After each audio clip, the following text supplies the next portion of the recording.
students, today we are going to discuss about structure of matter. It is from class 7 chapter 3. So structure of matter. So I have written here some notes. मैं कुछ notes यहाँ पे आप लोग के सामने में शायद नज़र आ रहा होगा. Now we will discuss this one by one. Okay. So all of we know that what is matter.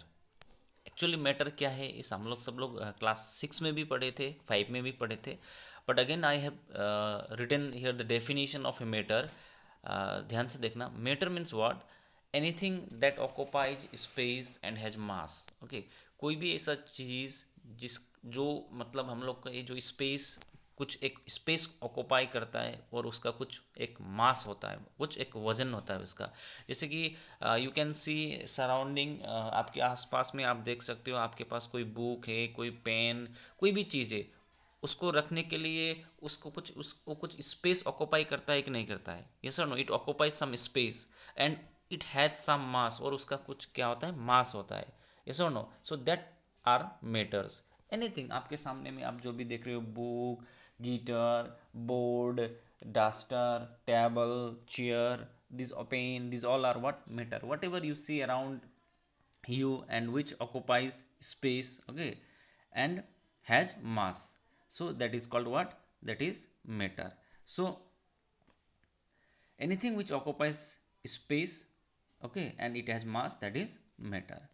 And any matter, it is made up of some small molecules. Okay, और कोई भी मैटर हो वो जो बनता है तो उसमें कुछ मॉलिक्यूल्स होते हैं, उसके अंदर में कुछ पार्टिकल्स उसके अंदर में होते हैं. And number 2, here we are discussing about the intermolecular spaces. Intermolecular space, जो भी कोई भी मैटर जो बना हुआ है उसके अंदर में जितने सारे मॉलिक्यूल्स है and the space between this two molecules. Okay, कोई भी मॉलिक्यूल्स के बीच में जो स्पेस होता है, जो गैप होता है, उसको बोलते हैं इंटर मॉलिकुलर स्पेस. ओके, जो भी मॉलिक्यूल्स के बीच में गैप होता है उसको बोलते हैं क्या? Inter molecular space. And number 3 is atom. Atom means what? The smallest particles of a substance which can exist independently. सबसे छोटा जो पार्टिकल है कोई भी सब्सटेंस का जो इंडिपेंडेंटली एग्जिस्ट कर सकता है. तो इतना छोटा अभी हो सकता है which you can not see through your naked eyes also. हम लोग उसको अपने जो नॉर्मल आइज से हम लोग उसको नहीं भी देख सकते, वो इतना छोटा भी हो सकता है एटॉम. बट वो इंडिपेंडेंट होगा, वो इंडिपेंडेंटली अलग से वो एग्जिस्ट कर सकता है. जैसे कि मैं आपको एक सिंपल सा एग्जांपल बता रहा हूँ. आपने चौक देखा है? सुनो, वो जब चौक हम लोग ब्लैक बोर्ड में लिखते हैं तो चौक से छोटा छोटा छोटा छोटा पार्टिकल्स निकलता है. ऐसा नो, वो भी छोटा से छोटा चीज़ है ना, वो आपको तो दिखाई दे रहा है, तो नॉर्मली हम लोग को दिखाई दे रहा है. और उससे भी छोटा कुछ चीज़ होता है उसका जो हम लोग को दिखाई नहीं देता है. ओके, और सबसे छोटा चीज़, अभी आपने एक किसी चीज़ को when you cut a piece off, suppose a chalk, उसको एक चौक का पीस को आप काट रहे हो, आप काटते काटते उसको डिफरेंट मैनी पीसेस, उसको आपने बहुत सारे पीसेस किया काटते काटते काटते, और एक समय में ऐसा हुआ कि इतना छोटा एक टुकड़ा आपके पास है, अभी आप उसको पीस नहीं कर सकते हो. That smallest particles is what? Atom. Okay, वो जो सबसे छोटा पार्टिकल अभी आप उसको डिवाइड नहीं कर सकते हो, that is atom. It is the smallest particle of a substance which can exist independently. Okay, so that is atom. And number 4 is element. Element सब लोगों को पता है, substance made up of only one kind of atom. जो substance सिर्फ एक ही तरीके के एटॉम से बना हुआ होता है. Substance which is made up of only one kind of atom. जैसे कि मैंने इससे पहले जो एटॉम आप लोगों को साथ में डिस्कस किया, दैट जो छोटा से छोटा पार्टिकल्स होता है वो एटम. सुनो, अभी एक ही प्रकार का, उसमें दूसरा टाइप का डिफरेंट टाइप्स ऑफ एटम्स नहीं होगा, सिर्फ एक ही एटॉम से जो सब्सटेंस बनता है उसको हम लोग एलिमेंट बोलते हैं. जैसे कि हाइड्रोजन, हीलियम, जो सब गोल्ड, ये सब जो है वो सब क्या है? एक ही एटॉम से बना हुआ है, तो इसके लिए वो क्या है? एलिमेंट है. Okay, number 5 is compound. And the compound means the substance which formed by the combination of two or more elements in a fixed ratio.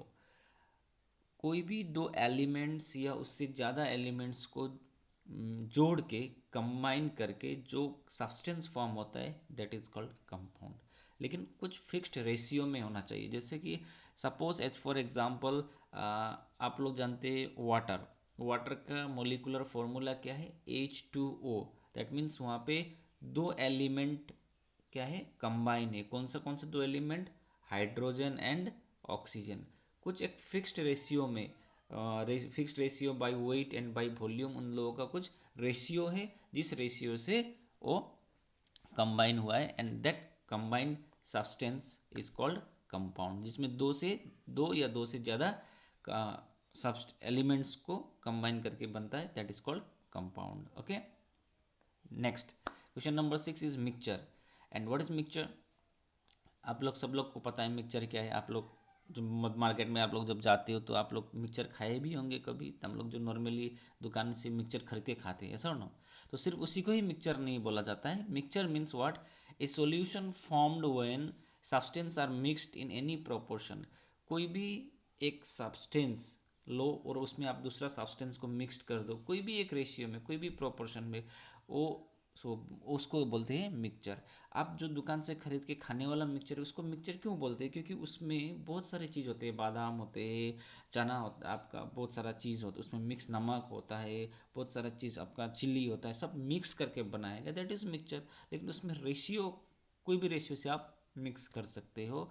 So here it is mixture means कोई भी solution वहाँ पे आप एक दूसरा दो तीन substances mix करके बना दिया आपने, वो हो गया मिक्सचर। यस और नो। जैसे कि अगर मैं आपको एक एग्जांपल दे देता हूँ, जैसे कि मिल्क में, दूध में आपने पानी डाला, यस और no, that is mixture.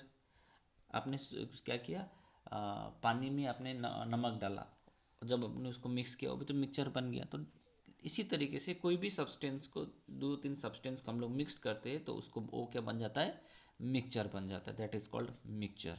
Okay, next number 7 is symbol. Symbol का मतलब क्या होता है, सिंबल का मतलब कोई भी एक शॉर्ट फॉर्म जिससे हम लोग आइडेंटिफाई करते हैं कोई भी चीज़ को। जैसे कि कुछ एलिमेंट्स है जिस एलिमेंट को हम लोग शॉर्ट में रिप्रेजेंट करते हैं। कभी कभी क्या होता है उसका फुल नेम कर लिखने का ज़रूरत नहीं होता है। So symbol means the short and form of the name of an element use to represent it. जैसे ऑक्सीजन को हम लोग ओ लिख, उसका सिंबल ओ है, हाइड्रोजन का H है।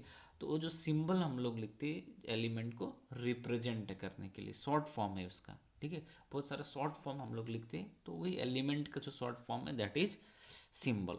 Okay, so these are the some basic definition about the structures of matter।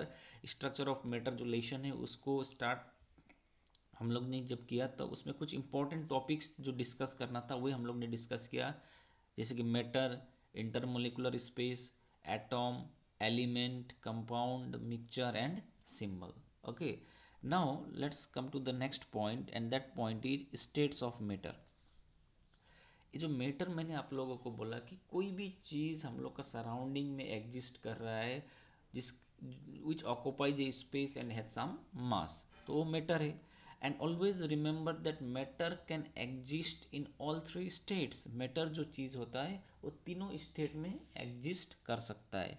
तीनों स्टेट्स ऑफ मैटर क्या क्या है, सॉलिड, सॉरी मैं जो बताने के लिए जा रहा हूँ आप लोगों को वो फर्स्ट क्या है, स्टेट्स। मैटर जो है वो तीनों स्टेट्स में एग्जिस्ट नहीं कर सकता, ऐसा बात नहीं है। मैटर जो है वो तीन स्टेट्स होते हैं उसके। कोई भी मैटर होता है उसका क्या होता है, तीन स्टेट्स होता है। जैसे कि नंबर 1 सॉलिड होता है। There are 3 states of matter that is solid, liquid and gas. Solid कोई भी एक जो हार्ड सब्सटेंस है जिसको हम टच करने से पता चल जाता है कि ये सॉलिड है। आपका बुक, चेयर, पेन, ये सब क्या है, सॉलिड में आता है। नेक्स्ट लिक्विड जो फ्लो होता है जैसे कि वाटर, मिल्क, आप सब देखे। गैस आप लोग को पता ही है, oxygen, nitrogen, carbon dioxide, this all are gas. Vapours भी होता है, इसको हम लोग वेपर्स भी बोल सकते हैं। सो कोई भी मैटर जो होता है उसका 3 स्टेट्स होता है, solid, liquid and gas. So there are 3 states of matter.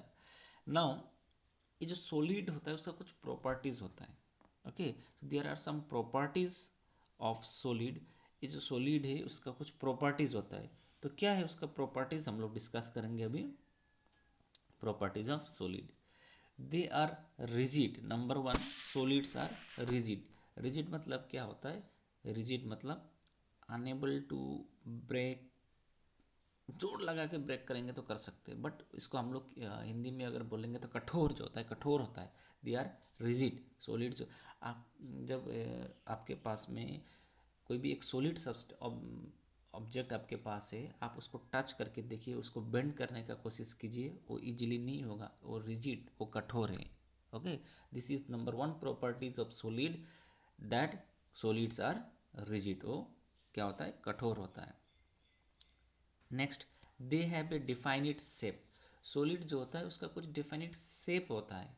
आप कोई भी solid substance, you can see any solid substance near by you.